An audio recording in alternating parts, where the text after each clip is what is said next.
Oke, udah. Halo semuanya, sebelumnya saya Nida Sia, saya mau ucapin terima kasih banyak buat teman-teman yang udah join di diskusi kali ini. Selamat datang di diskusi mengenai agrometeorologi gitu, tentang agrikultur dan meteorologi.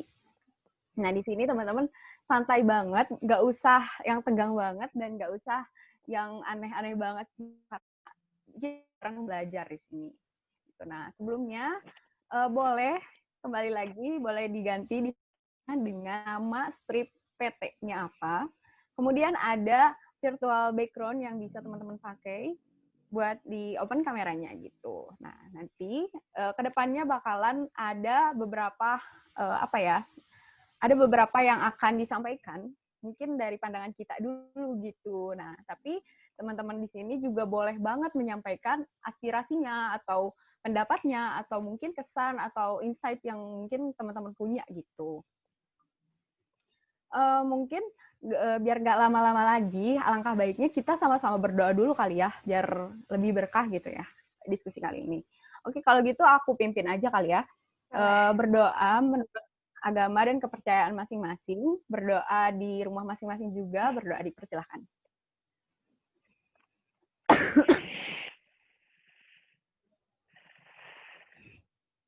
Berdoa dicukupkan. Oke, selamat datang lagi. Oke, kalau gitu biar nggak lama-lama, boleh disiapin share screen-nya. Oke. Iya. Makasih Tiara. Oke, udah kelihatan belum? Kelihatan. Oke, mantap. Bentar ya, guys. Ya.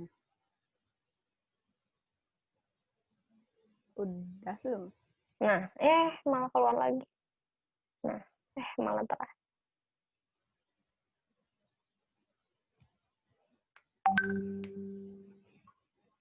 Udah. Let's go. Seperti yang tadi udah dijelasin atau yang tadi udah dibahas nih, kita bakalan bahas tentang agrikultur and meteorologi gitu. Dari namanya aja udah kelihatan gitu tentang agrikultur atau tentang pertanian dan aspek meteorologi. Nah, teman-teman mungkin udah nggak asing banget gitu dengan kata-kata ini gitu. Tapi mungkin kita bakalan ulik lagi nih, sebenarnya ada apa sih di balik agrikultur dan meteorologi ini sendiri gitu. Next dulu. Ya, semoga teman-teman di sini juga enjoy banget diskusinya. Nah, sebelumnya aku dan teman-teman mungkin mau perkenalan diri kali ya, biar lebih enak juga. Perkenalkan, aku Nida Kia, biasanya dipanggil Kia, dari Meteorologi 2018. Silahkan, Feni. Oke, teman-teman. Halo semuanya. Kenalin, aku Feni Kartika. Panggilannya Feni. Dari Meteorologi 2018 juga. Temennya Kia sama temennya Hana. Oke, lanjut. Hana. Oke. Halo teman-teman semua, perkenalkan aku Hana. Nama panjang aku Muhana Sabila dari jurusan Meteorologi angkatan 2018. Aku juga temannya Feni sama Kia. Halo. Oke, nah tadi udah udah kenalan, udah berdoa, udah introduction dan lain-lain gitu kan. Nah, mungkin lanjut aja ke pemaparan atau mungkin bahan diskusi oleh Hana duluan. Ya. Yang pertama nih aku pengen bahas, yang pertama itu pengaruh aspek meteorologi dan klimatologi terhadap pertanian.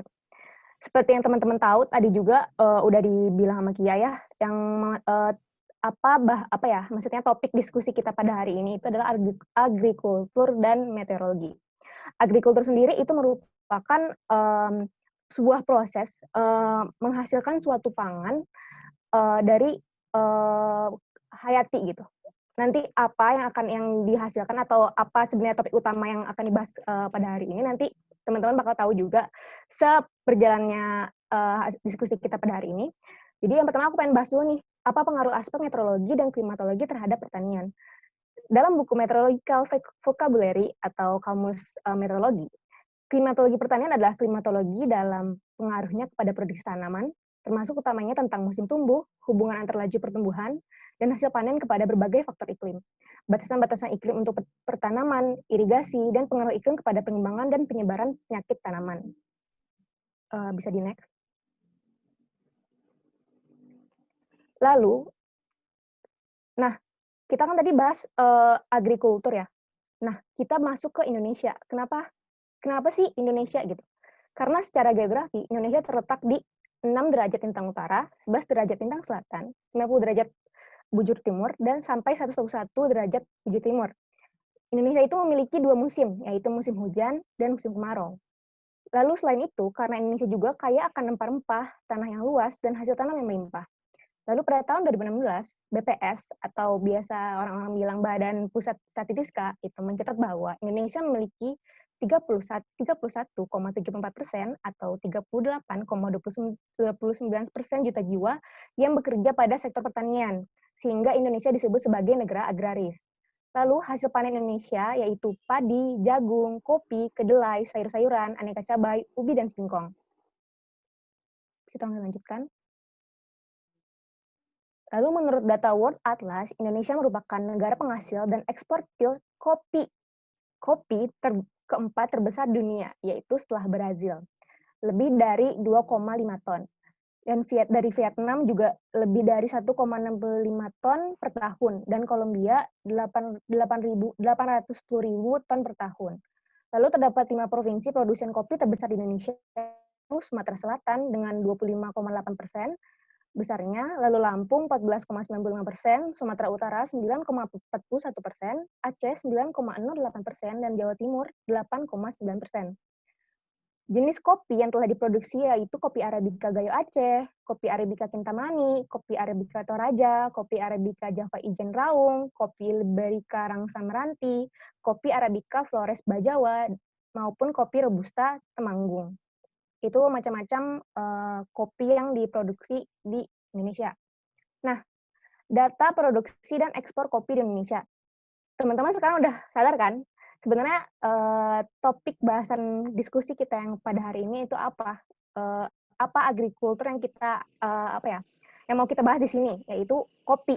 Nah, menurut data Lokadata, itu produksi kopi di Indonesia dari tahun 2015 sampai 2020 bisa dilihat teman-teman menunjukkan grafik di mana setiap tahunnya produksi kopi itu selalu naik gitu.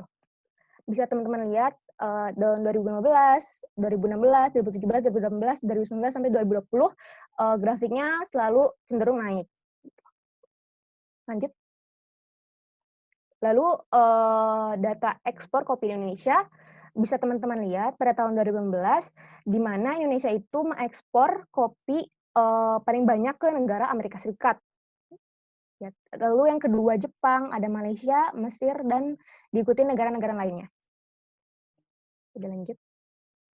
Nah, terus sebenarnya apa sih alasan kenapa kopi itu menjadi ladang bisnis yang yang besar gitu? Karena juga tadi teman-teman udah lihat kan data grafiknya itu selalu naik gitu. Kenapa sih kok kopi ini kayaknya semakin marak gitu di masyarakat? Yang pertama itu alasannya karena tren perkembangan konsumennya termasuk stabil. Lalu yang kedua, margin profit-nya yang tinggi atau keuntungannya yang tinggi. Karena mungkin juga teman-teman udah banyak juga yang yang sering ngopi juga kan di luar, anak-anak muda zaman sekarang itu suka ngopi. Nah, itu tuh kenapa kopi itu jadi marak gitu sekarang nih, karena salah satunya juga gara-gara anak-anak muda kayak kita gitu. Terus yang ketiga, semakin luasnya jaringan belanja jenis-jenis kopi dan perangkat kopi Indonesia. Kayak teman-teman tahu juga dulu tuh kopi nggak terlalu nggak terlalu marak kayak sekarang gitu. Sekarang udah banyak banget, apalagi juga sekarang katanya di IPB juga udah terbuka jurusan kopi yang kayak barista gitu kan. Jadi kayak semakin lama semakin meningkat gitu kopi ini di Indonesia gitu. Oke, bisa dilanjut. Oh ya, selanjutnya bisa dilanjutkan oleh teman saya, Kia. Oke, lanjut dulu. Nah, tadi kita udah denger kan dari Hana gitu. Fen kembali lagi. Udah denger gitu tentang Indonesia sendiri kenapa dijuluki dengan negara agraris, terus kenapa sih gitu si kopi ini sangat marak gitu sekarang, bahkan udah kayak jadi gaya hidup di zaman sekarang gitu kan. Kan bukan Three Reasons Why yang sebelahnya. Nah, Ini kan udah. Nah, ya, betul. Nah, tadi kan udah bahas tentang kopi dan lain-lain. Nah, apa sih gitu, korelasinya dengan si meteorologi itu sendiri? Nah, kalau misalkan ibaratnya kita mau berbisnis gitu kan, misalkan bisnis kopi gitu kan.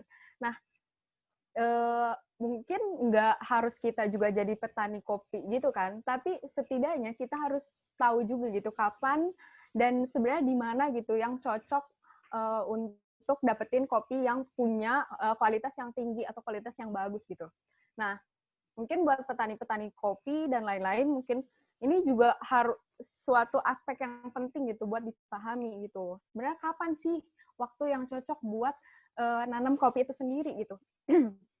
Nah, sebenarnya musim yang cocok itu adalah musim hujan dengan intensitas hujan antara 1.000 sampai 2.000 mm setiap tahunnya. Nah, dengan iklim ideal yaitu iklim yang basah. Dan biasanya itu kopi ini ditanam di daerah yang tinggi gitu. Nah, tempat yang cocok untuk menanamnya itu yaitu daerah tinggi dengan suhu idealnya berkisar antara 16 sampai 20 Celcius. Gitu. Oke, lanjut. Nah, kenapa sih gitu? Kenapa harus di musim hujan gitu?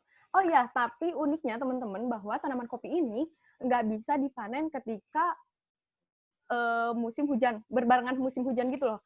Dia harus hidup di iklim yang basah, tapi dia nggak bisa gitu dipanen ketika musim hujan atau kondisi yang sangat basah gitu. Karena kenapa gitu kan? Karena dapat membuat buah-buah kopi itu yang udah matang itu jadi jatuh ke tanah lagi gitu. Selain itu juga bunga kopi dapat menyerbukan, akan menggumpalkan hingga gagal atau bahkan bunga-bunganya itu bisa jadi mati gitu. Makanya dia dalam keadaan ideal lah gitu. Tapi nggak juga kering. Kenapa gitu? Nggak di musim kemarau. Nah, karena di musim kemarau ini hamanya lebih banyak teman-teman. Nah, di sini ada 3 hama yang mungkin bakalan di-highlight atau di-hold sama aku. Sebenarnya banyak gitu si hama ini. Cuman yang sangat mempengaruhi di musim kemarau ini ada 3. Yang pertama ada kutu hijau, atau dia tuh semacam yang ngusap cairan daunnya sampai nyebabin si daun itu tuh kering gitu atau menguning gitu. Nah, ketika musim kemarau, si hama kutu hijau ini bisa berkembang sangat cepat gitu, antara 1.500 sampai 1.800 individu dalam 4 bulan gitu. Nah, kutu hijau ini dipercaya kalau misalkan musim hujan atau musim basah itu mereka lebih rentan untuk mati gitu dan nggak bisa hidup di musim hujan gitu karena dia ada di musim kemarau. Yang kedua yaitu wereng. Ya, mungkin teman-teman juga udah biasa gitu ya ngedengerin hama wereng gitu. Nah, biasanya hama ini menyerang kopi arabica atau robusta. Nah, wereng ini menghisap cairan tanaman hingga menyebabkan tanaman itu mengalami rontok atau bahkan sampai mati gitu.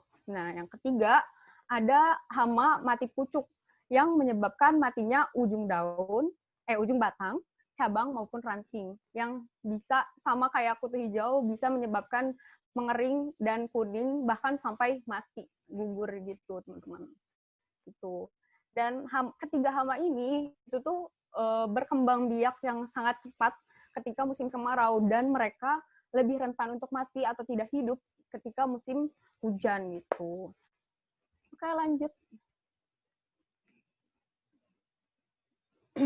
Nah, tadi kan udah ngomongin nih tentang musim, iklim, dan lain-lain gitu. Nah, kita tahu dari mana gitu data-data presipitasi atau data-data curah hujan ini gitu.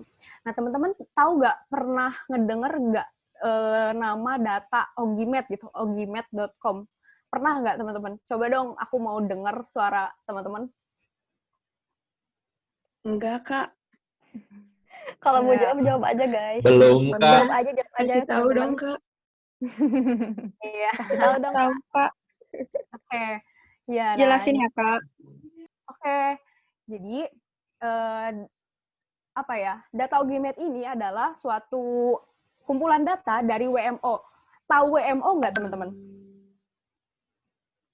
Jadi WMO itu adalah World Meteorology Organization atau apa ya? Organisasi meteorologi skala internasional, dan ICAO atau International Civil Aviation Organization. Nah, di sini itu si data Ogimed ini sangat lengkap, teman-teman, bukan cuma di Indonesia. Jadi bisa kita lihat di sini ada stasiun, terus ada temperatur, ada dew point atau TD gitu, ada wind direction, ada wind speed, terus pressure, ada precipitation, terus dan lain-lain gitu. Dan ini tuh stasiunnya tuh kelihatan kan kayak Sabang, Lok Sumawe, Banda Aceh, itu di Indonesia aja kan. Nah, padahal di data Ogimed ini, teman-teman, lengkap gitu. Ada, misalkan teman-teman mau tahu di Spain atau Spanyol gitu, ada. Terus ada di ya negara-negara lain-lainnya gitu. Boleh mungkin kalau misalkan emang teman-teman kepo atau mau mengulik lebih lanjut tentang data Ogimed ini, boleh banget masuk aja ke situs ogimed.com. Nah, dari data ini kita ambillah yang presipitasinya aja gitu. Presipitasi itu yang warna toska gitu, ya yang itulah pokoknya gitu. Oke, next. Biar ketahuan gitu kapan musim hujan, kapan musim kemarau gitu. Nah, teman-teman tahu gak sih di 2017 meskipun dia trennya yang tadi itu naik, ternyata di 2017 ini menyebabkan gagal panen yang sangat yang sangat tinggi gitu. Bahkan mencapai 90% ini menurut petani yang ada di mana ya? Waktu itu pernah aku baca gitu, kalau nggak salah di Bandung Barat. Nah, daerah-daerah yang mengalami kegagalan panen ini juga, itu tuh termasuk banyak juga gitu. Ada Bengkulu, Pagar Alam, terus Lampung Barat, Bandung Barat, Pangalengan, Garut, Tasikmalaya, Temanggung, Bali, hingga Flores gitu. Kegagalan panen ini membuat petani semakin rentan gitu buat ngelanjutin. Dan tahu nggak sih teman-teman bahwa dari kegagalan 2017 ini ada sekitar 2 juta pokoknya itu petani itu jadi ganti bidang gitu, nggak jadi di petani kopi lagi gitu. Nah, ini tuh menghambat ke eksportir yang tadi udah lihat nih data eksportir kopi kita yang paling banyak kemana. Nah, itu juga menghambat gitu, teman-teman. Next. Nah, kenapa sih gitu kan si 2017 ini? Nah, mungkin di 2017 ini ada yang ingat nggak teman-teman tentang 2017 ini pernah kekeringan kah atau apa gitu? Siapa ada yang mungkin masih ingatannya waktu 2017 pernah kejadian apa gitu? Ada nggak yang inget? Oke deh kalau gitu. Teman-teman, di tahun 2017 di Indonesia terjadi apa waktu itu? Sama musimnya. Mungkin teman-teman ada yang tahu, boleh speak up aja. Ya kalau nggak tahu juga nggak apa-apa sih sebenarnya. Nah, boleh lanjut, Ki. Di sini ada data curah hujan di Bengkulu. Kenapa ambil Bengkulu? Karena seperti yang tadi udah disampaikan, Bengkulu itu salah satu kota yang gagal panen juga di kopi ini di tahun 2017. Nah, buat penentuan musim hujan itu, kita lihat jumlah curah hujan dalam 3 dasarian. Harus lebih dari 150 mm. Bentar.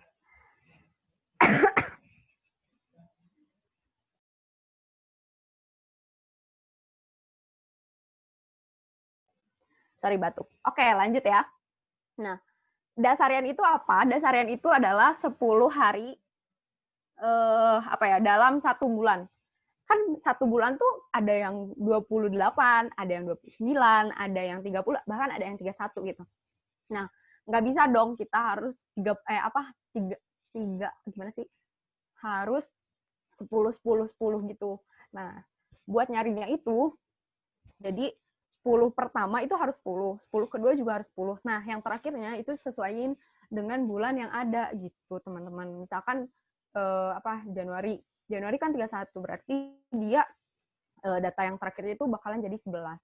Nah, dilihat dari tren 3 dasarian itu harus lebih dari 150 mm.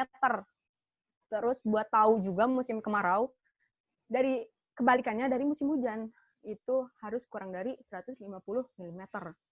Nah, untuk 2017 ini, kelihatan nggak sih di grafik bahwa nggak ada kan si datanya. Nah, ini tuh kenapa gitu? Dia nggak ada gitu kan.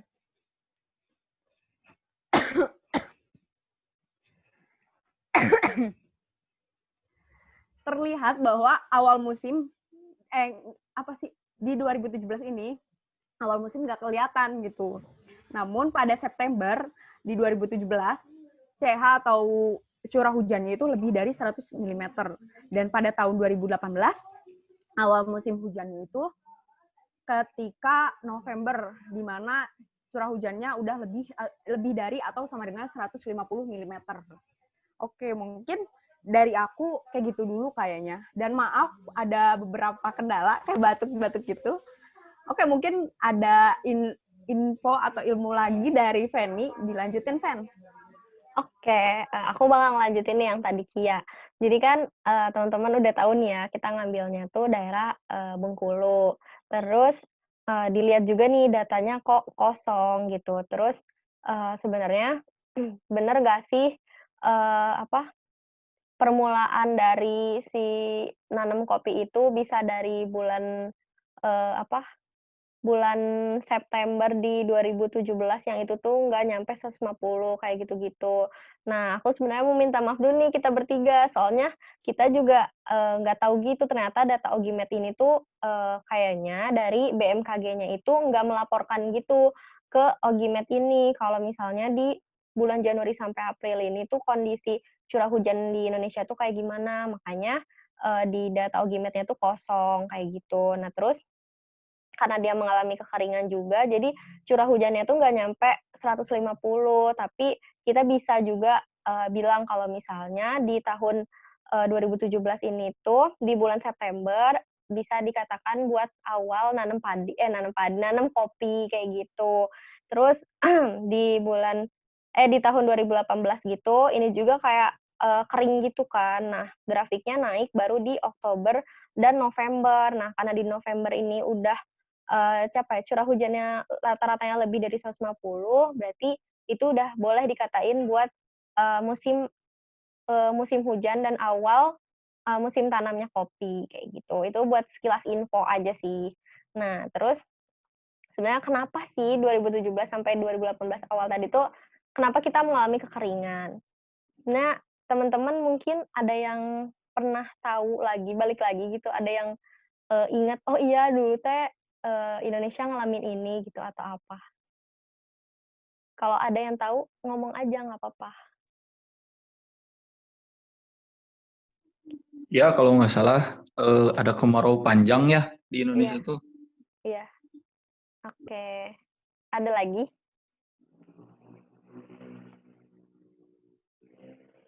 Oke, kalau nggak kita lanjutin. Iya bener banget tadi, kata siapa tadi ya? Ilyas. Oke, mantap Ilyas, makasih jawabannya. Bener banget, kita tuh ternyata lagi ngalamin namanya anomali suhu udara, di tahun 2017.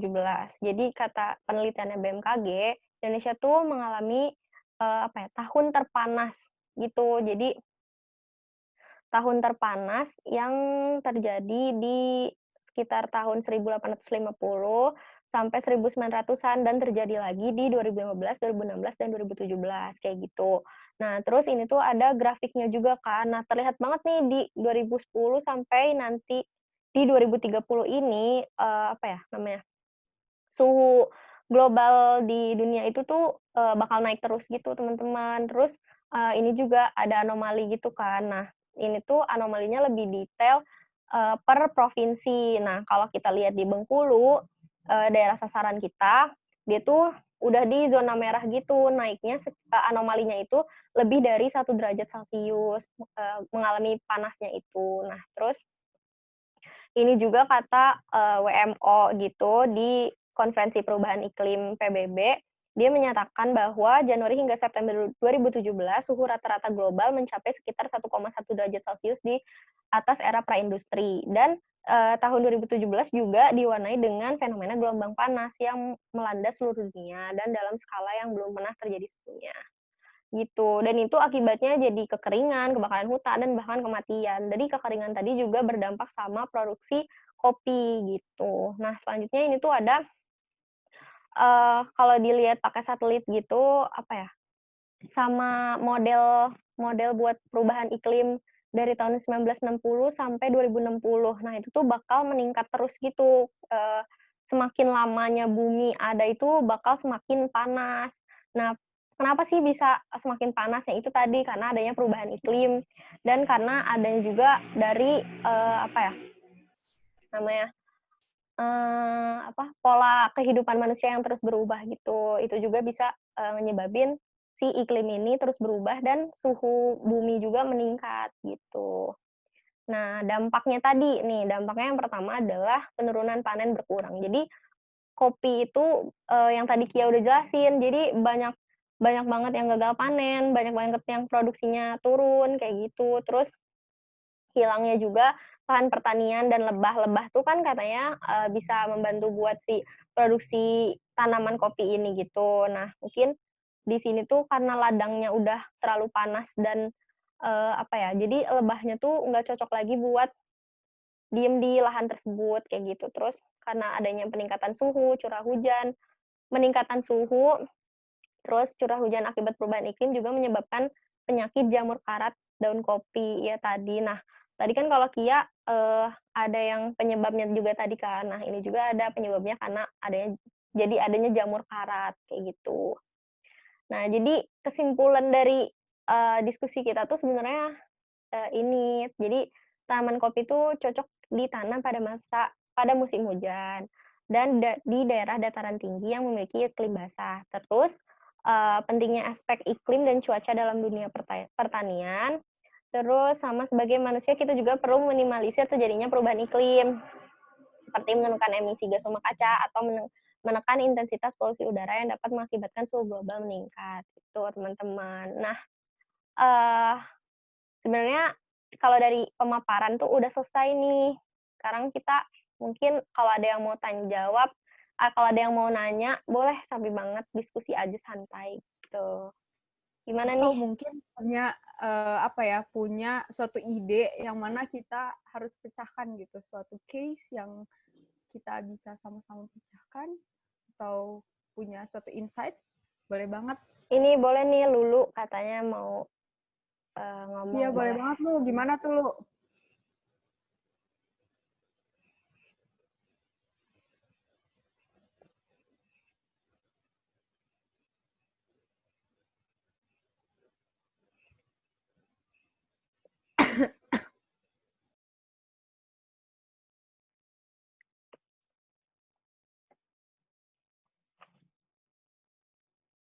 Halo Lulu.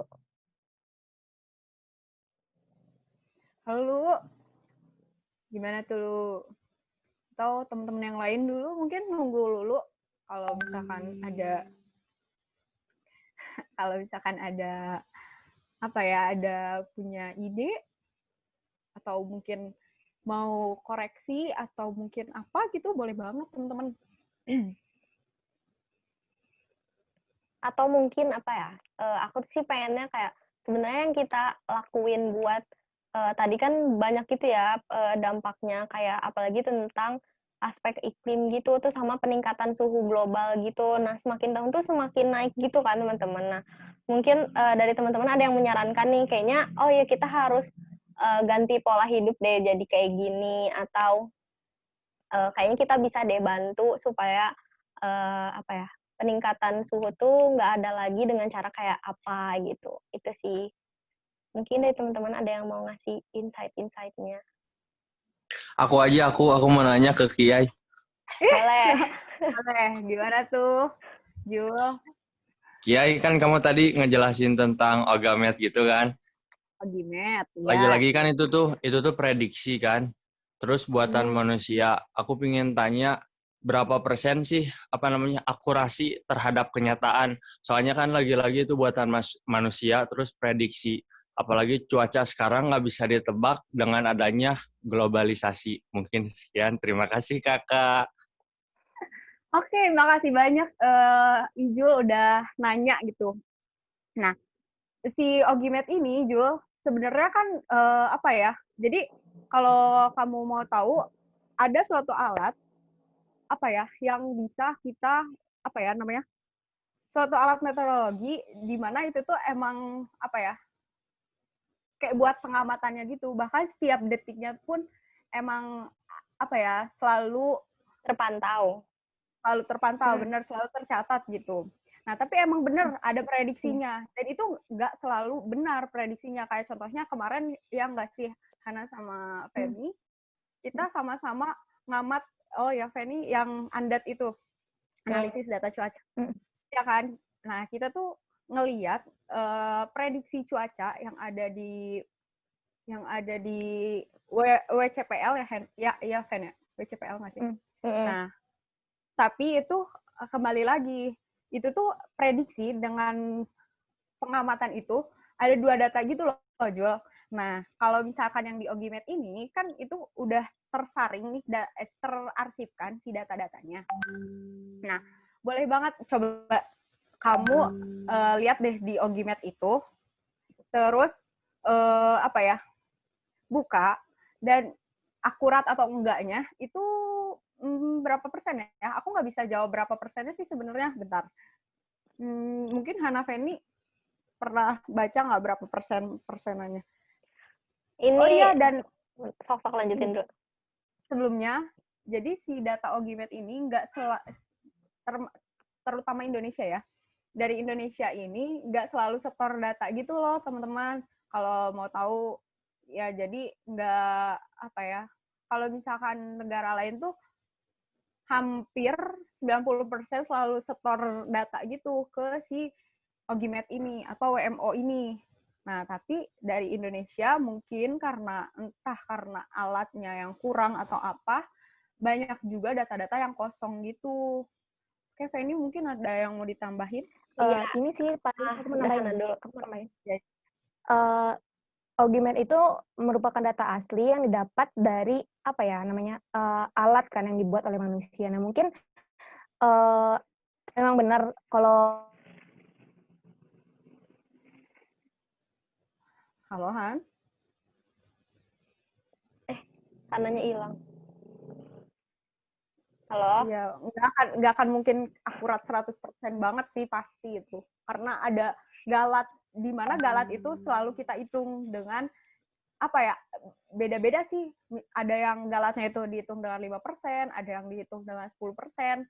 Tergantung data yang kita ambil, misalnya precipitation, atau pressure, atau dew point, atau yang lain-lain gitu. Dan itu nggak akurat banget gitu loh, Jul. 100% nggak akan mungkin sih. Tapi berapa persennya itu mungkin PR juga kali ya buat aku. Penny, tahu? Halo. Maaf guys, tadi jaringan aku keputus, maaf ya. Ya tadi aku mau lanjutin tadi yang aku bilang. Jadi data Ogimet itu merupakan data asli yang emang alatnya itu dibuat oleh manusia kan. Dan emang pasti akurasinya itu nggak bakal selamanya 100% gitu, karena tadi juga kan udah ditampilin juga kan anomali. Anomali itu apa? Anomali itu penyimpangan penyimpangan atau kejadian yang tak terduga gitu dari apa yang terjadi dari pengambilan data itu gitu. Jadi kan alam itu dinamis ya. Kita nggak tahu gimana alam itu bekerja, itu kan juga hubungannya sama yang maha kuasa gitu kan. Nah, itu jadi memang kita hanya bisa berusaha untuk memprediksi untuk memprediksi untuk mencegah gimana kita tahu gitu, tapi kita nggak apa ya namanya, kalau untuk anomali yang kayak gitu atau emang penyimpangan yang terjadi itu emang nggak bisa ditahan, nggak bisa dicegah gitu, pasti bakal aja ada terjadi gitu. Ya, apa yang bilang itu aja gitu.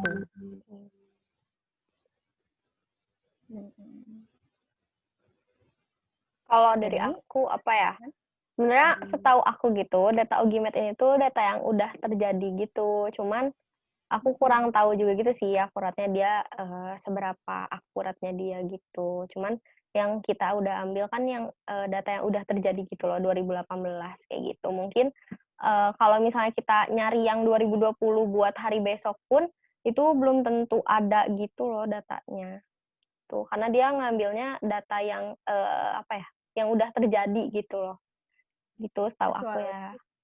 Aku mau nambahin nih, kecuali kalau prediksi itu boleh teman-teman lihat di WCPL atau di BMKG. itu ada, iya betul. Kalau di apa sih namanya di Ogimed ini itu apa ya, setoran data dari BMKG dan si mungkin WCPL juga, tapi enggak ya Fen ya, WCPL ya, cuma BMKG nggak sih?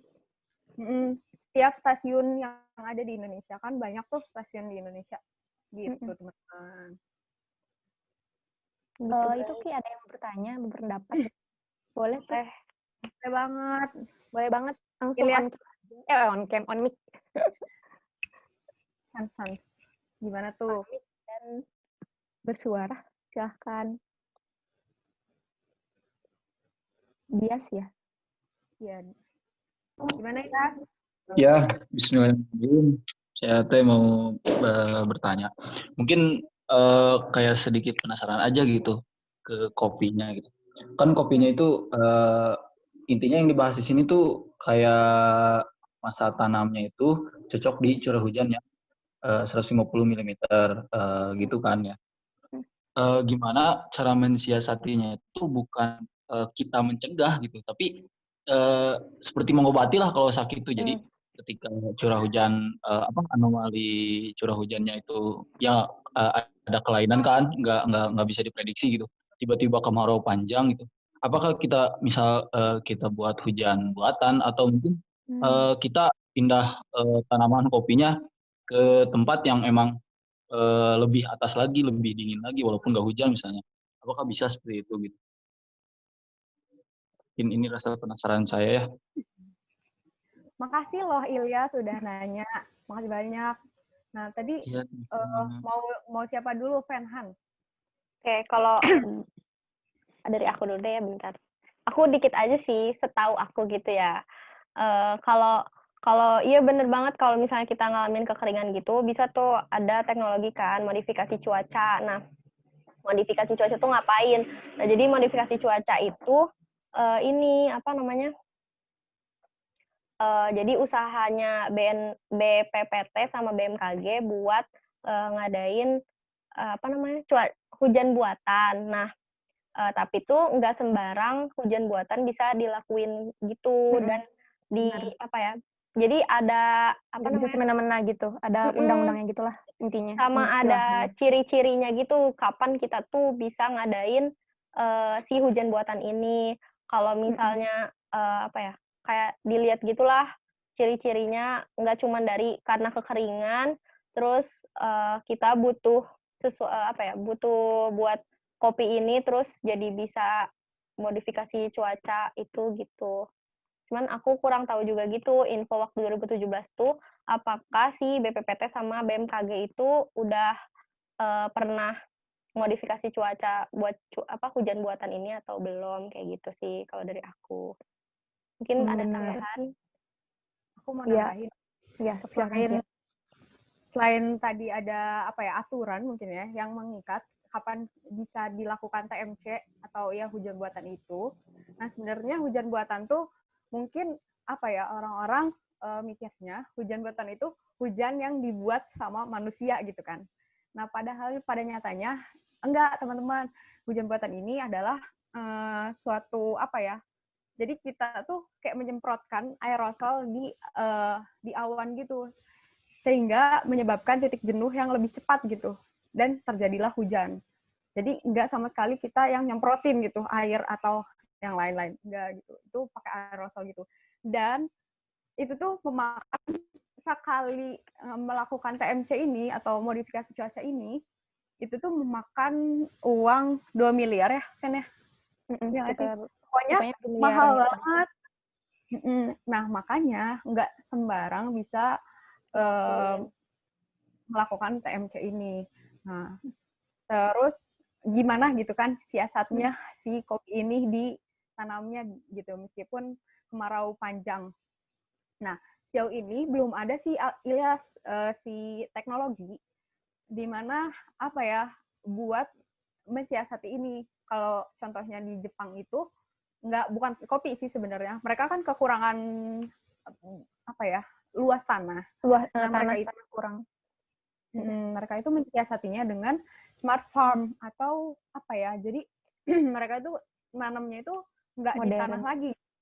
Modern gitu, pakai teknologi. Nah, tapi si kopi ini gimana caranya di musim kemarau, entah itu dengan pupuknya kah, atau dengan tanahnya kah, atau disiasati dengan yang ada di ruangan kah, atau kayak gimana, itu belum ada tuh ya sejauh ini, setahu aku gitu. Mungkin Ilyas pernah dengar, atau gimana? Sebenarnya itu bisa jadi bahan diskusi juga tuh, gimana kira-kira kalau misalkan memang nggak di musim hujan, si kopi ini masih bisa berkembang apa enggak gitu. Gitu sih sebenarnya. Karena emang benar tadi tuh kata Kia sama Feni kalau TMC itu nggak bisa sembarang dilakuin. Dan maksudnya nggak bisa karena emang mau inin kopi kayak harus dilakuin TMC gitu. Nah mungkin kalau di Indonesia sendiri mungkin teknologinya nggak semaju di Jepang ya Kia. Kayak tadi kan di Jepang ada smart farm apa gitu kan. Kalau Indonesia tuh belum ada gitu. Jadi ya sampai sekarang tuh belum ada tuh. Kita nggak tahu juga metodenya gimana sih untuk ini biar kopi ini tetap produksinya besar gitu kan. Gitu sih. Kalau kopi ini sangat menarik gitu, ya nggak sih? Kayak yang tadi reason why kenapa sih kopi ini jadi jadi bisnis yang sangat menguntungkan gitu. Nah, mungkin teman-teman dan bisa juga sih sebenarnya kaitin ke jurusan masing-masing teman-teman gitu. Kalau ada yang tahu tentang gimana sih kalau misalkan kopi gitu kalau dikaitkan ke jurusan teman-teman masing-masing gitu. Boleh ngeluarin pendapatnya gitu, teman-teman. Atau mungkin kalau misalkan punya ide gitu, punya ide buat mensiasati si kopi ini, boleh banget di share utarain gitu. Siapa tahu dari ide iseng itu emang benar bisa gitu dan bisa terrealisasikan. Gitu. Benar. Ada tanggapan nggak ya?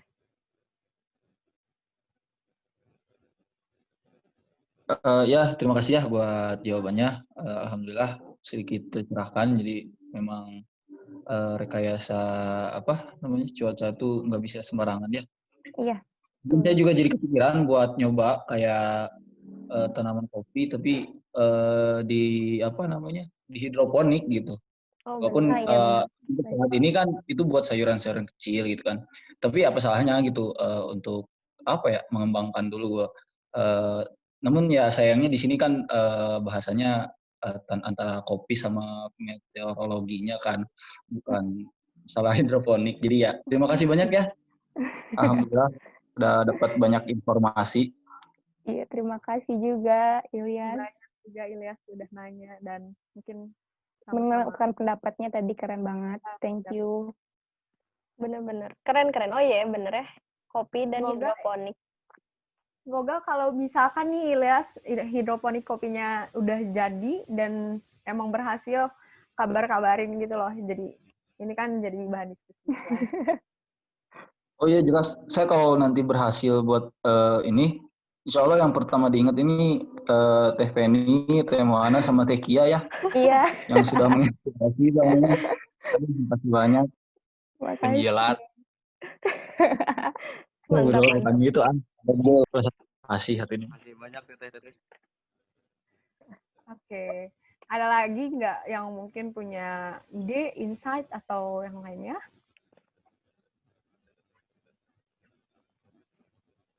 Sama yang tadi sih bisa juga tuh kita diskusiin. Menurut teman-teman gimana cara ya biar kopi itu tetap produksinya tuh tetap besar walaupun nggak musim hujan gitu.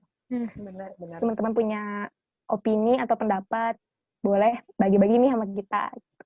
Biar kita juga dapat insight-insight baru.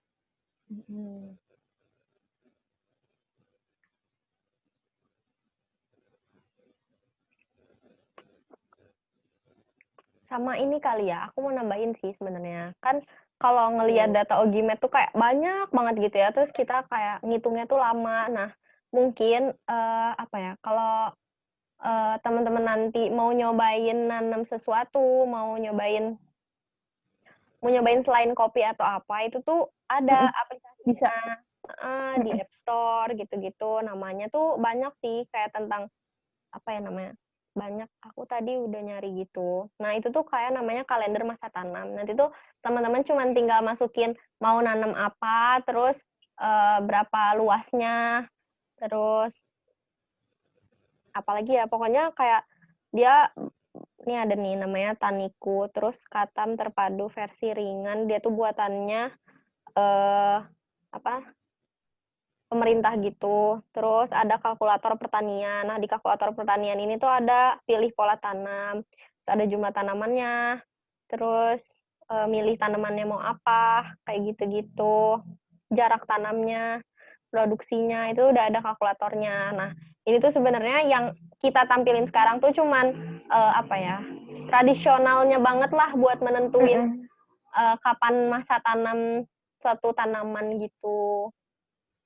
Tuh guys, kalau kalian ikutan gini juga jangan capek, soalnya datanya banyak gitu kan. Iya benar, dan ngolahnya lama ya. Iya, pakai aplikasi aja. Mungkin ada yang Fanny praktis. mau liatin nggak ininya si data, sekalian share screen itu kan data yang kita ini grafiknya dari mana gitu. Bentar. Iya boleh. Tadi Ijo oh ini ada yang nanya, tapi bentar dulu ya Rama, kita simpan dulu, mau diliatin dulu data yang kita olah tadi sehingga dapetin grafiknya. Itu juga datanya dari Ogimet teman-teman. Nah, kita tuh jadi buat banyak banget per bulan gitu kita ngolahnya. Dari Desember, November gitu. Ini kan datanya masih banyak kan, sedangkan yang kita butuhin tuh sebenarnya cuma presipitasi doang, curah hujan doang. Jadi kita ngelompokin lagi datanya ke cuman presipitasiin. Terus tadi kan kata Kia udah ngejelasin tuh yang dasarian-dasarian. Nah, kita udah buat per dasariannya gitu. Iya.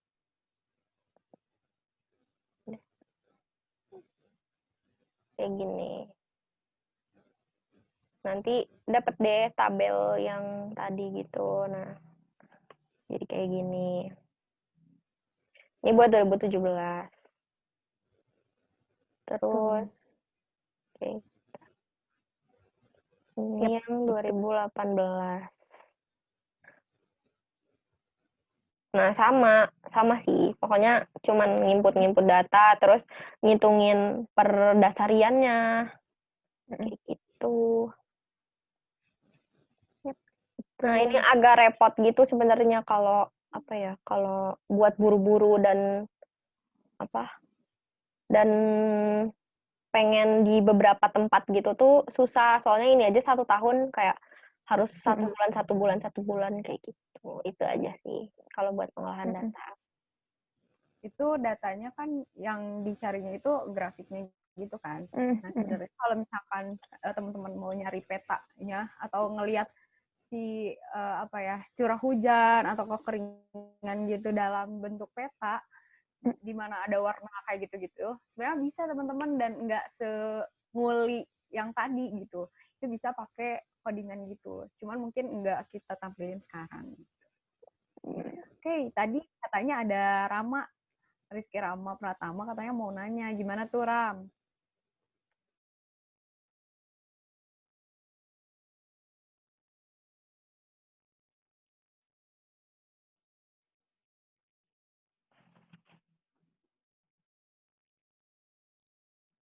Cuman mau nanya nih, ini kan terkait kopi. Nah, kopi sendiri kan di Indonesia nih lagi marak-maraknya ya. udah mah banyak franchise sana sini, terus pembeli juga membludak gitu. Nah, karena faktor itu juga selain itu karena faktor cuaca juga kan di sini cuaca kurang mendukung atau gimana. Nah, terus selain di sisi faktor kopi ini sedang rame-ramenya, pasti dong ada kayak pembuat kopi itu yang iseng atau jahil gitu. Nah, gimana sih cara mengatasi atau enggak cara membedakan kopi yang benar-benar kopi dengan kopi yang diisengin itu dengan dicampur bubuk-bubuk lain. Soalnya yang aku pernah baca tuh kalau misalkan si kopi dicampur dengan bubuk gandum atau bubuk apa tuh ketika digiling itu nggak akan kelihatan gitu. Nah, itu gimana tuh cara mengatasi atau enggak cara mencegahnya lah, mencegah untuk membeli kopi kayak gitu.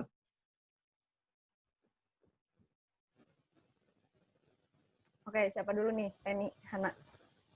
Yang lain dulu deh, ntar aku nambahin. Oke. Sebelum masuk ke kopi pro dan kopi asli, sebenarnya Ram ya tahu nggak sih kalau misalkan si kopi juga kualitasnya bisa buruk karena si musim ini gitu, si musim kemarau.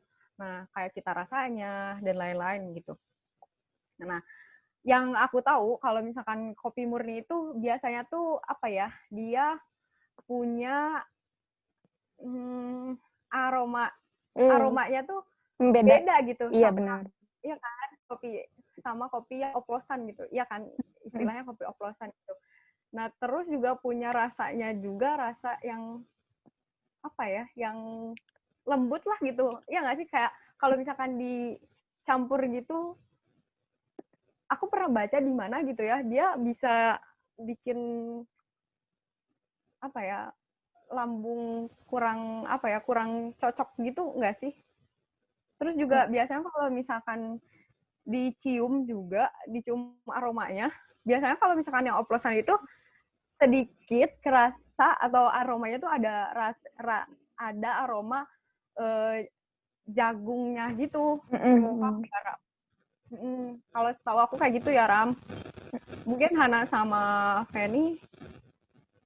Iya, terus di samping itu kayaknya yang mempengaruhi kualitas kopi jadi buruk itu. Iya benar sih, itu balik lagi kayak ke dampak anomali tadi kan, karena musim musim kemarau. Jadi tuh jadi kualitas kopinya itu mungkin nggak sebagus saat musim hujan gitu, karena kan produksi kopi itu prima atau kualitasnya bagus. Aku baru dengar juga sih tadi katanya yang kopi dicampur gandum tadi itu? Campur jagung. Aku juga baru dengar sih, baru dengar tadi dari Rama.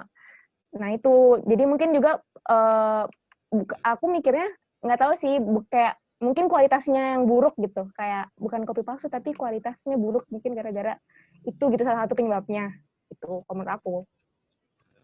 Gimana? Terus ini nggak sih Ram, kalau misalkan gimana kan? Sok Fanny dulu. Enggak, kalau aku baru inget sih kata temen aku nih ya yang pernah jadi barista gitu, ngebedain yang palsu sama enggaknya tuh ketika waktu diseduh gitu. Jadi kita bisa ngelihat bisa tahu nih, oh sebenarnya ini tuh ada campurannya atau dia tuh kopi asli kayak gitu. Sama itu sih benar kata Kia, dari aromanya doang. Udah gitu guys. Sama ini tahu. Iya nggak sih Ram, kalau misalkan kamu pecinta kopi, sebenarnya aku bukan pecinta kopi, cuman aku pernah baca juga dan pernah dengar dari temen, kalau misalkan kopi yang dicampur atau oplosan itu lebih lama gitu loh rasanya di tenggorokan daripada kopi murni. Itu Ram. Oke. Berarti selain dari sisi aroma, juga kelihatan dari teksturnya ya ketika diseduh ya? Iya, benar. Betul. Oke, makasih Kak atas infonya. Sangat bermanfaat. Terima kasih juga Rama. Sama. Gimana nih yang lain? Ada lagi Kak?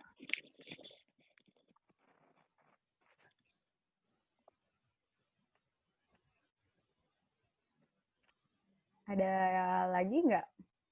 Kak, saya mau bertanya. Iya. Iya, gimana tuh? Siapa nih? Mungkin saya awam ya soal kopi.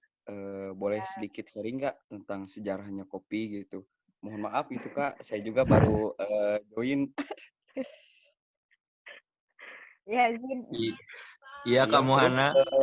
Terus mau nanya Boleh, juga, Jul. apa di Indonesia itu tingkat kriminalitas soal kopi itu ada nggak sih? Mungkin ya segitu aja. Terima kasih. Oke. Makasih ya, Siapa Zin. panggilannya? Oh, Ya, siapa nama Zin. panggilannya? Yazid. Ya, Zin. Ada yang mau duluan nggak, teman-teman? Atau mungkin sebenarnya nggak harus dari kita doang gitu loh, teman-teman. Kalau Bener. Iya, misalkan benar-benar. teman-teman ada nih ya, misalkan ya Zid nanya kayak tadi gitu. Jujur aja kalau misalkan sejarah banget itu jujur aku nggak tahu karena aku pun bukan pecinta kopi gitu. Aku sangat-sangat awam dengan kopi. Aku cuma tahu tentang metodologinya dengan prosesnya gitu kan. Nah, kalau sejarahnya itu jujur enggak sih. Kak, aku mau nyaranin, Kak. Ya, gimana tuh, Ram? Aku mau nyaranin buat yang ngejawab Aijul itu, soalnya dia udah jadi barista udah 5 tahun katanya. Iya, gitu. Boleh. Ya, gimana Jadi, tuh?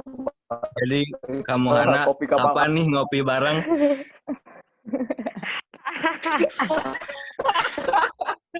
Go, hey. Tuh, Jul. Nak, kapan, Nak? Nantilah kapan-kapan ya.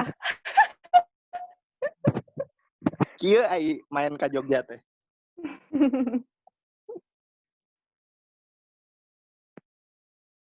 Lanjut, Jul. Gimana tuh? Mungkin jawab Bisa kasih ide buat kita share-share pengalamannya, boleh. Sejarah kopi, cenah. Mungkin dari Kang Dias.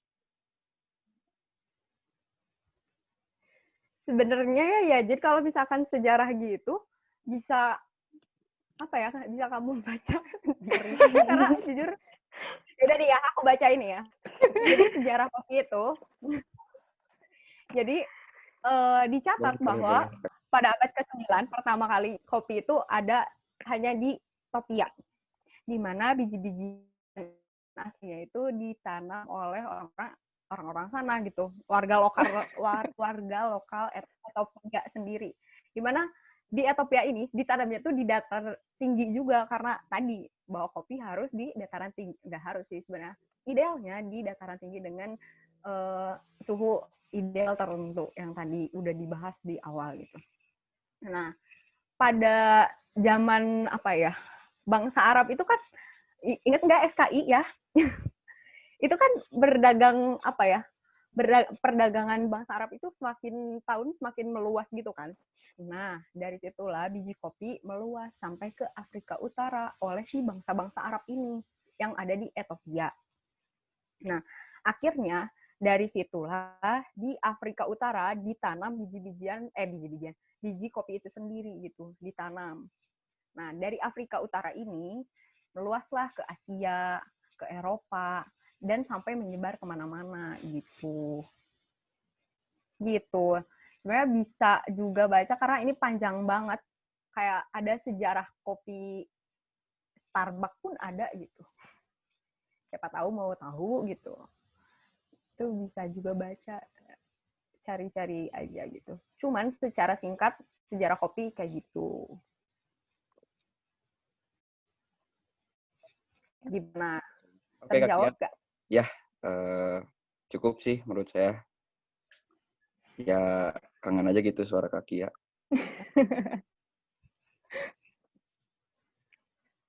Oke, terima kasih ya Jit. Udah membuat aku menjadi tahu juga gitu. Ya, makasih banyak Kak Kia. Ya, oke mungkin yang lain ada lagi nggak guys yang bisa kita diskusiin bareng-bareng gitu?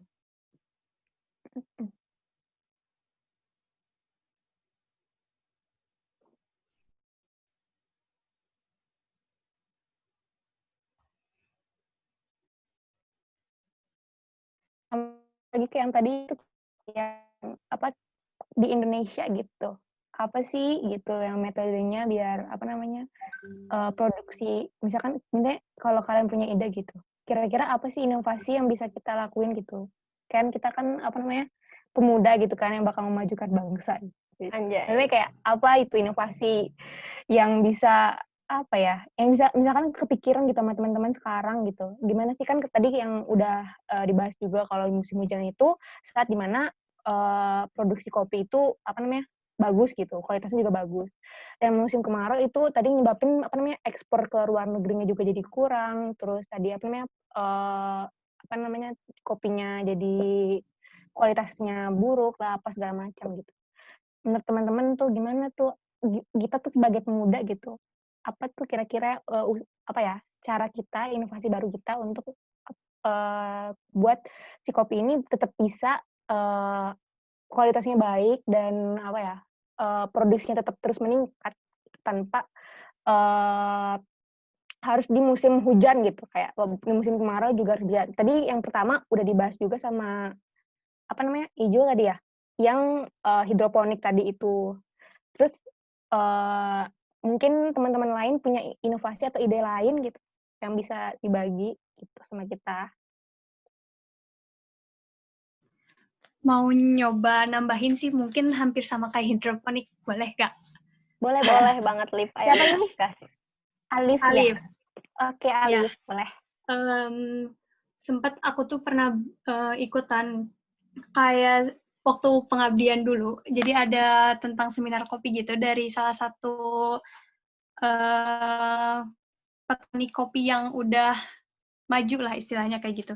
Nah dia tuh seingat aku menerapkan water smart agriculture gitu, yang dimana itu tuh seingat aku ya ini aku takut salah tapi mungkin bisa di search juga water smart agriculture ini terkait dengan meningkatkan kesehatan tanah dari mulai komposisi, ketersediaan nutrisi sama juga aktivitas mikroorganik dari tanah itu sendiri. Terus si water smart agriculture ini kalau nggak salah ada diterapin di petani kopi di Amerika Tengah. Dan si metode ini tuh bukan metode, ya pokoknya yang water smart ini tuh meningkatkan daya tanah terhadap proses penyerapan air sehingga dalam hal ini tuh dengan penerapan yang seperti itu meningkatkan produktivitas si kopinya itu sendiri. Makanya kenapa petani-petani yang menerapkan water smart agriculture ini bisa meningkatkan produktivitas pertanian kopi baik dalam cuaca kering ataupun panas atau kering atau curah hujan yang tinggi kayak gitu. Mungkin itu aja sih yang aku dapat waktu dulu tadi mencoba mengingat-ingat. Itulah kurang lebih. Makasih, keren banget. Aku jadi baru tahu loh, Fen. Jadi tambah lagi ilmu-ilmunya yang kita dapat. Berarti tadi dari segi tanahnya ya, Fen ya. Jadi tadi apa bener. Smart apa tadi namanya Alif? Smart water smart agriculture yang dikembangin di Amerika ya, Amerika Selatan ya, mulainya. Amerika. Ya. Nah, bagus banget tuh. Jadi mungkin nggak tahu sih kayak aku nggak tahu gimana bentuk alatnya atau gimana. Mungkin itu juga nanti bisa jadi apa ya inovasi juga untuk di Indonesia. Kalau lagi anomali-anomali yang udah terjadi apa ya kayak tahun 2017 nyebabin produksi kopinya juga menurun. Mungkin itu juga bisa jadi salah satu inovasi. Bagus. Iya, keren banget Alif. OMG. Gimana nih dari yang lain mungkin ada lagi gitu. Boleh tadi tuh siapa? Dia katanya mau berpendapat. Boleh. Ya, bismillahirrahmanirrahim. Makasih ya sebelumnya. Saya baru kepikiran ya. Mungkin yang pertama tadi kayak hidroponik, terus yang kedua ada smart water agriculture gitu. Saya baru kepikiran bisa jadi ini mungkin dibahas di bidang biologi apa sih namanya? Bio apa namanya yang pokoknya rekayasa genetik lah, saya lupa, maaf ya. Nah, jadi kan mungkin di seluruh dunia ya, atau di Indonesia lah kita lihat itu. Kopi itu bukan identik dan memang mungkin bisa bertahan hidup dan mempunyai kualitas yang bagus itu ketika ditanam di dataran tinggi, misalnya di berapa ribu meter di atas permukaan laut seperti itu kan. Kita banyak menemukan tanaman-tanaman kopi di kaki gunung biasanya gitu kan, di Pangalengan, di Puntang, dimanapun lah pokoknya di dataran tinggi ya. Nah, saya juga baru kepikiran bahwa mungkin bisa aja kita merekayasa genetika dari kopi itu supaya bisa ditanam mungkin di pekarangan rumah kita gitu yang datarannya sedang-sedang saja, atau bahkan mungkin bisa ditanam di sekitaran pantai gitu. Kalau memang bisa direkayasa genetikanya mungkin seperti itu. Cuma mungkin kalau rekayasa genetika apakah bisa ya kalau masalah bertahan gitu. Soalnya biasanya kan cuman kayak biji tanpa biji atau warna atau rasa manis gitu kan. Tapi kalau misalnya memang diteliti lebih dalam mungkin bisa aja gitu. Kebetulan saya bukan di bidangnya, jadi hanya bisa berangan-angan saja mungkin ya. Seperti itu. Terima kasih. Wah, terima kasih dia atas pendapatnya. Nah, itu juga tuh yang bisa tuh jadi bahan diskusi kita pada saat ini gitu. Aku pengen tahu ada gak ya di sini yang jurusan biologi? Iya benar, ada nggak ya? Nah, mungkin bisa ngasih aku mau apa jawab. ya? Boleh, ya boleh. boleh. Karena Maaf ngepotong tadi kan yang kata Dias itu tentang misalkan kita bikin kopi di dataran rendah gitu ya. Sebetulnya udah ada. Nah, salah satunya tuh kopi ini luwak. Nah, kopi luwak tuh kan itu dari benar-benar dari luwak. Iya, Nah, benar. itu sendiri kan kotoran luwak. Nah, itu bisa jadi kopi. Jadi sebetulnya buat di dataran rendah tuh ada. Cuma akan kita selain dari hewan, kita dari tumbuhannya langsung emang belum ada gitu. Nah, itu. Betul. Ya, Kak Rama, soalnya setahu saya kan kalau seperti itu luwaknya aja yang di dataran sedang atau dataran rendah gitu. Kopinya mah tetap dari dataran tinggi Iya gitu. sih. Atau mungkin ada juga kopinya yang udah di dataran rendah. Nah, iya benar. Iya, produksi kopinya Luwaknya Jadi- tetap makan tumbuhan dari ini ya. Dari dataran tinggi. Gimana? Enggak, kalau luwak tuh makan, nggak tahu makan apaan, cuman kotoran luwaknya itu jadi kopi, langsung jadi kopi. Oh, iya. berarti dia nggak harus makan kopi gitu ya? Nggak makan tumbuhan kopi, Kak Rama, tapi mohon maaf ya Kak, boleh. Iya, boleh. Saya baca kalau kopi luwak itu jadi Di luwaknya minum kopi. iya, luwaknya itu mengkonsumsi biji kopi yang belum dikupas. Kan proses kopi itu ada pengupasan dulu dari buahnya. Sebenarnya kan yang diolah dari kopi itu bijinya kan, bukan buahnya gitu. Nah, sementara ada kulit, daging, buah. Ya daging buah kopi itu dihilangkan dulu. Kalau misalnya proses biasa nih, daging buahnya itu dihilangkan dulu dengan cara ya digiling gitu kalau nggak salah, terus dijemur supaya kering. Nah, nanti si bijinya udah kering baru di roasting, dipanggang istilahnya. Setelah dipanggang kan menghitam. Nah, itu sebenarnya biji kopi sananya kan gitu karena dipanggang. Nah, untuk luwak ini jadi luwaknya itu mengkonsumsi kopi yang mentahnya, kopi yang masih ada dagingnya. Iya. Nah, ketika dikeluarkan lewat kotorannya, itu sudah tinggal biji-bijinya saja. Jadi tinggal dibersihkan, dijemur mungkin sebentar, baru di roasting seperti biasa. Itu setahu saya sih seperti itu. Berarti emang sebetulnya luwak tuh ya bukan mengeluarkan kopi, tapi kotoran luwak tuh sama kayak kotoran ayam aja gitu ya pada umumnya. Apa yang dimakan ya yang keluar itu gitu.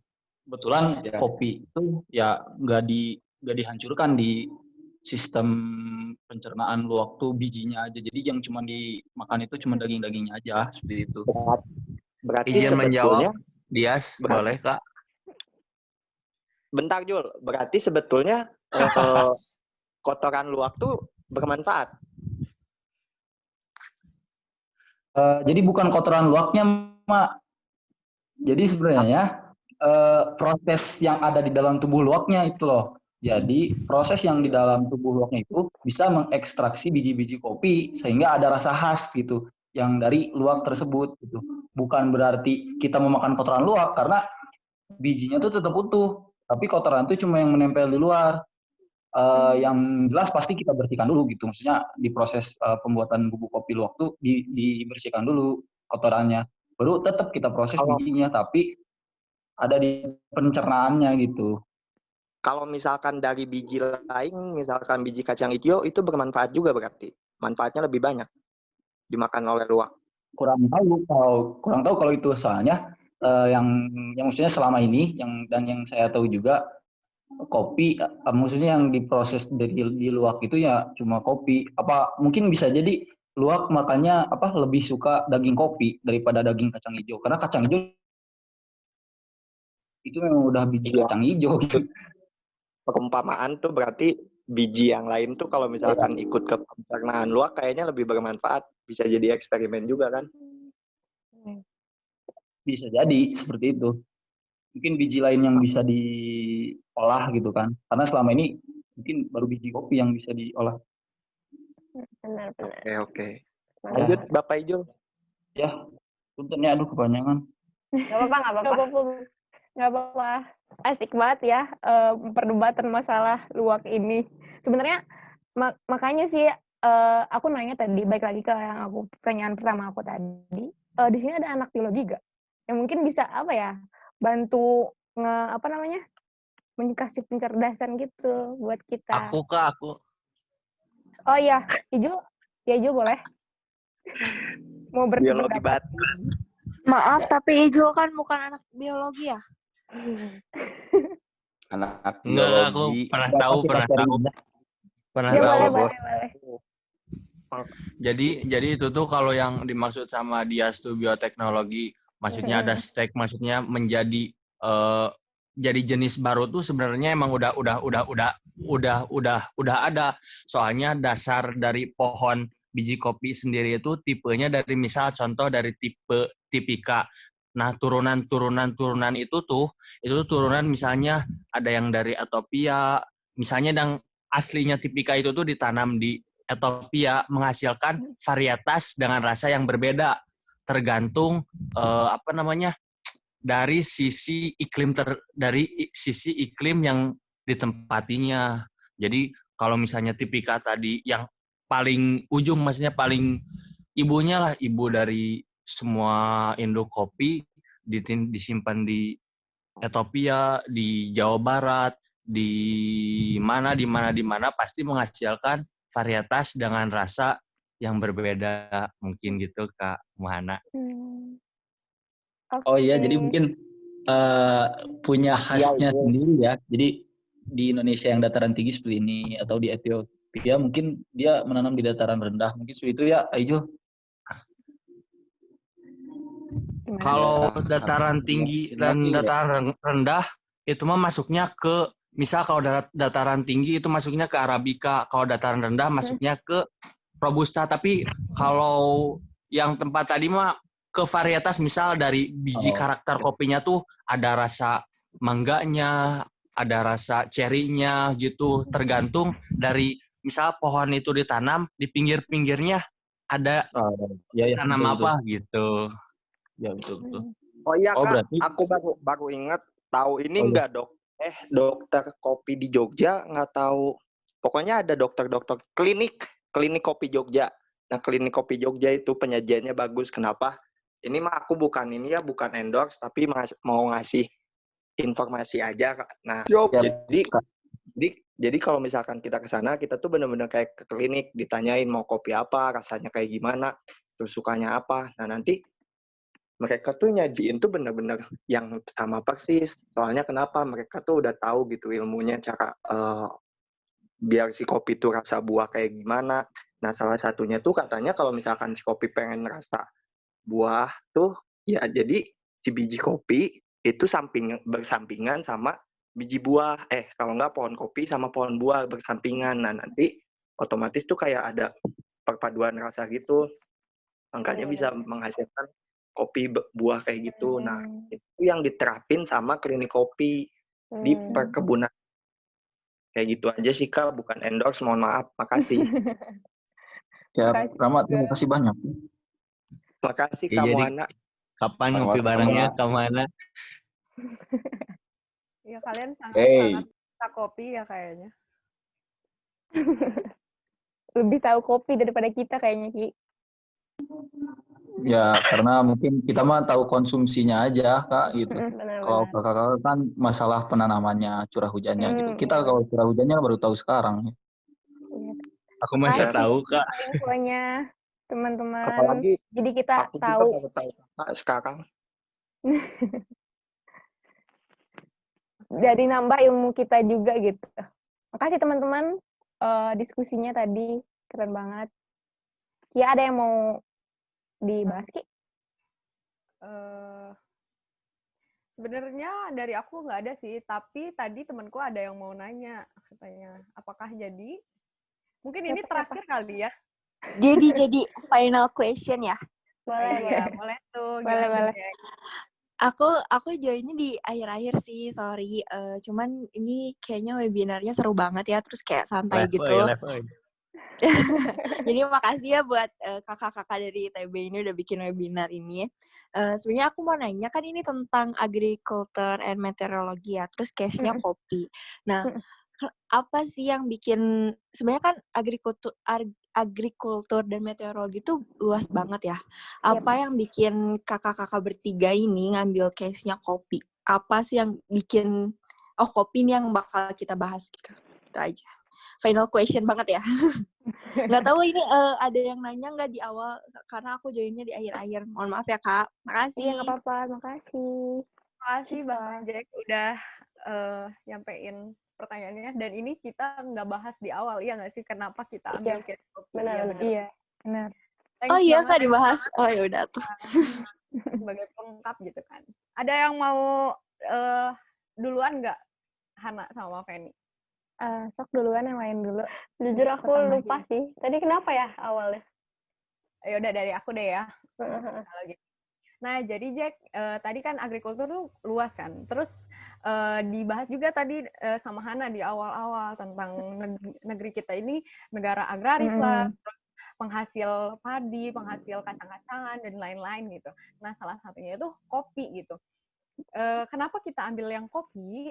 Karena seperti yang kita tahu, kopi ini sekarang mungkin jadi gaya hidup masyarakat sekarang gitu. Iya, Dan ini kalau misalkan padi kayak gitu-gitu kan udah biasa gitu di sehari-hari, karena emang keperluan kita gitu. Dan itu udah terbiasa dari zaman-zaman dulu. Nah, sedangkan kopi ini tuh baru-baru banget kan, kayak tadi aja trennya 2015 masih tren di bawah banget kan. Baru naik itu 2016, 2017, 2018, dan 2020. Seperti yang kita tahu, banyak banget kan toko-toko kopi sekarang gitu. Makanya kita kopi, karena mungkin setidaknya relate gitu dengan teman-teman yang sama-sama di dalam zaman yang sama gitu. Mungkin agak lebih menarik aja gitu. Iya. Ini juga salah satu. Iya, karena kami rasa topik apa ya, kopi itu menarik gitu ya, Ki ya. Soalnya kan emang kesukaan apa namanya anak muda zaman sekarang juga. Maksudnya kalau kayaknya membosankan gitu loh kalau kita apa namanya bahas apa namanya padi. Maksudnya gini, karena teman-teman juga gimana tadi ada yang di UIN, UPI gitu kan. Maksudnya daerah-daerah perkotaan yang apa namanya yang biasa kan gaya hidup anak muda gitu kan. Makanya kita ambil topiknya kopi gitu. Gitu sih. Fanny ada yang mau ditambahin? Ini sih sebenarnya waktu tadi juga tadi sih kayak ya udah kepikiran gitu kan kemarin-kemarin.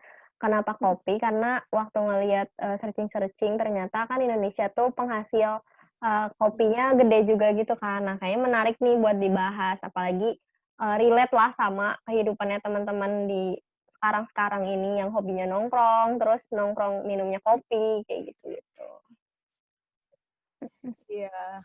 Oh iya, jadi Jack, Indonesia juga negara keempat setelah Brazil, terus apa sih? Kolombia, terus apa sih satu laginya? Yang tadi itu pokoknya negara keempat eksportir kopi terbesar di dunia gitu. Jadi kita sangat tertarik untuk membahas ini. Iya, betul. Apakah terjawab, Jack? Syifa? Terjawab banget, jelas banget. Jadi emang ya alasannya emang dapat diterima sih. Emang relate banget sama zaman sekarang. Iya. Makasih juga Kak Kia, Kak siapa? Kak Muhana dan Kak Feni ya jawabannya. Iya. Terima kasih. Sama-sama. Oke. Kalau gitu karena dari tadi nih kita udah banyak diskusi, terus udah banyak banyak bercerita gitu ya. Apalagi tadi seru banget tuh kayaknya yang ngedebatin tentang kopi robusta lah, apalah itu. Keren banget sih, teman-teman sangat relate juga dengan tema sekarang dan case sekarang gitu. Nah, kasih banyak udah datang di diskusi webinar agrikultur dan meteorologi kali ini. Mungkin dari kita sebenarnya udah sih cukup kayak gitu aja, dan mungkin semoga lain kali di lain waktu juga kita bisa sama-sama diskusi lagi gitu. Apalagi kalau misalkan Dias Ilyasa udah mau mencoba kopi di hidroponiknya itu. Ternyata bisa nih. Nah, itu kan bisa jadi bahan diskusi lagi kan. Gitu. Mungkin dari aku cukup gitu aja sih. Sekian dari kami. Kurang lebihnya minta maaf, dan sekali lagi aku ucapkan terima kasih banyak buat teman-teman sudah datang. Mungkin sebelum ditutup banget wassalamnya dan doanya, kita foto bersama dulu yuk. Iya, betul. Boleh open kameranya. Boleh open kamera teman-teman. Kita foto Jangan bareng. lupa dipakai virtual background-nya, guys. Ya. Mungkin kalau ada yang banget. baru masuk. Aduh Kak, aku lagi di luar, nggak apa-apa ya? Nggak on kamera? Oh ya, nggak apa-apa. Oke. Alhamdulillah bisa foto bareng. Oke.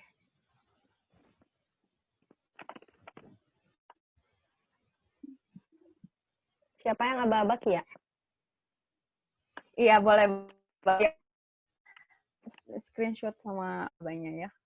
Ini Ijul, Pawa sama Rama mau open kamera juga nggak? Hana Usah Ijul mah. Ayo. Hah? Mundur kamar dikit mandi Ijul. biar kelihatan. Oke. Naon? Open kameranya Jul, yuk. Foto bersama dulu sebelum ditutup banget. Bentar. Baju dulu. Astagfirullah. Rama, iya.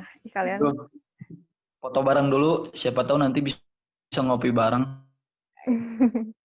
Kalau mau. Udah. Oke, dari aku ya babanya. Kamu Hana, ingat-ingat ya muka aku. Oh my God! Oke. Hey. Aku hitung ya dari hitungan 3 ke 1 ya. 3, 2, 1. Bentar. Nggak bisa. Iya. Dari aku, Ki. Oh iya, Bisa, dari kamu aja, Han. Nggak bisa. Boleh. Oke, bisa. Overheat, sorry. Ya, teman-teman. 1, 2, 3. Sekali lagi. 1, 2, 3. Oke. Udah, oke. Terima kasih banyak teman-teman yang udah datang dan diskusi bareng dari tadi ya. Udah diulang-ulang berapa kali. Oke, kalau gitu karena tadi di awal kita udah sama-sama ucap doa, alangkah baiknya kita tutup diskusi kali ini juga dengan doa lagi. Oke, kalau gitu aku pimpin ya. Untuk menutup diskusi kali ini, alangkah baiknya kita sama-sama berdoa menurut agama dan kepercayaan masing-masing. Berdoa dimulai.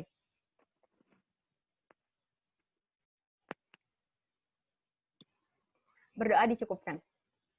Oke, terima kasih banyak sekali lagi. Udah sama-sama diskusi. Hana sama Feni ada yang mau disampaikan dulu nggak sebelum